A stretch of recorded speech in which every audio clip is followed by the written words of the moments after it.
excrete some particles. Okay, and if you have this bacteria in your nostrils or in your throat, then you are likely to scatter it into the environment you find yourself. When you are intimate with someone through kissing, you're also likely to share this bacteria, and those are the main modes of spread, which is why we advise, especially for coughing and sneezing, that you follow the basic etiquettes of cough and sneeze.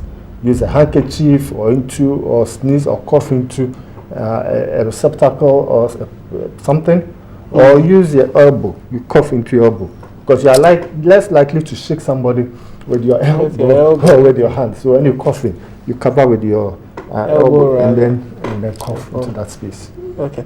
Now, if someone is immediately infected, what are the necessary steps to take as of the time you realize that you are having these symptoms? Yeah, I think the first thing is to even realize that you have. And that would be a difficulty, wouldn't it? Because it's a common cough, common sneeze. Maybe it's lingered on for about 3 days, and that it will be difficult to tell this is pneumococcal. Well, as medical advice say, if you are not improving within 48 hours, see your doctor. Okay. Yes, so if you have a common cough, cold, which seems not to be improving, you realize that you are getting worse. You have a fever, you are getting hotter. You have a headache, which is getting worse. Your neck is becoming stiff. You cannot step out into the sun. When you look up to the sun, you have to shield your eyes from the sun. Then it should tell you are vomiting, you feel like vomiting, you are generally getting weaker, you want to lie in bed all the time. Then it should tell you that this isn't the usual common cold that you are used to. You need to seek medical help. I want you to go over the symptoms again, so that at least the viewers would be very much informed about what you should look out for, or if these things seem to be prevalent, then you need some medical attention. But like you mentioned, if you are having issues within 48 hours, do see a doctor. We put out this question on our social media pages, and we have asked you to send us comments for our doctor. We are told that some of the questions are ready, and Solace will be giving us information on that. Now, all throughout NewDay, we've been talking about pneumococcal meningitis. It's already claimed 32 lives across 3 of the regions. That's the northern region, Brong-Ahafo region, and just over the weekend, 2 in the Ashanti region. We do have in studio a doctor who is explaining exactly what the disease is. But we posed on our Facebook page, the question we asked, what do you know about it? And are there any other questions that you might want answered? So let's move over to our screen here and read out some of the questions that you asked our doctor. Now let's go to our first one.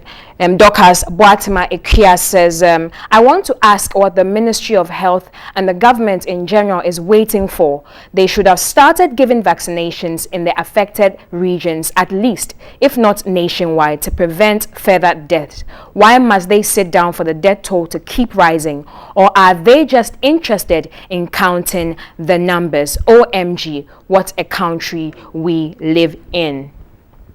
Apana Charles says, what again? I also know cerebrospinal meningitis, and now this. What causes it, and which part of the body does it affect? Hal Amis says, it is quite sad, but this is not the first time it is happening. Dr. Vera Bayo on Captured by Women explained a lot about it on Saturday on the program. Yes, indeed she did. Our doctor is in the studio right now, and he will explain further on this particular infection. Now, Bonti Benjamin, hashtag Achim Eboakwa says, what pragmatic measures have we put in place as a nation to eliminate such a deadly disease? Abdullah Adam says, I've never heard of it. What is it at all? Are we safe? That's from Abdullah Adam. Then Bamala Marcus says, let them hurry up and go get the WHO to come over before it's too late. And Kay Breezy says, it is an airborne disease which can easily be transmitted from an infected person, and it is a bit similar to CSM. Now, CSM is cerebrospinal meningitis. Now, we'll cross over to the studio where Martin Asiedu Date is with the doctor. And let me go over the question again just for the benefit of the doctor so that he can, answer the questions. Let's go back up here. And Dokas Boatma Ekia says, I want to ask what the Ministry of Health and the government in general is waiting for. So she wants to know what the authorities are waiting for. Let's see, Bonti Benjamin says, what pragmatic measures have we put in place as a nation to eliminate such a disease? So those are some of the questions that have been posed, and I'm sure our doctor in studio will answer them for. Interestingly, doctor had answered a number of them, asking about what causes it and which part of the body is affected. You remember he mentioned that it's normally around the brain. It's a bacterial infection that affects the meninges, which is a film covering around the brain and the spinal cord. There are those who are also asking similar ones, maybe what are the causative agents of cerebrospinal, which is also meningitis. But today our focus will be on the outbreak of the pneumococcal meningitis, which has currently claimed 32 lives. You mentioned some of the symptoms, and I'd want you to go over what the symptoms are, for which reason if you see these or if you start experiencing these symptoms, you might want to quickly get medical attention. Well, if you've ever experienced malaria or common cold, then you'll be familiar with some of the symptoms.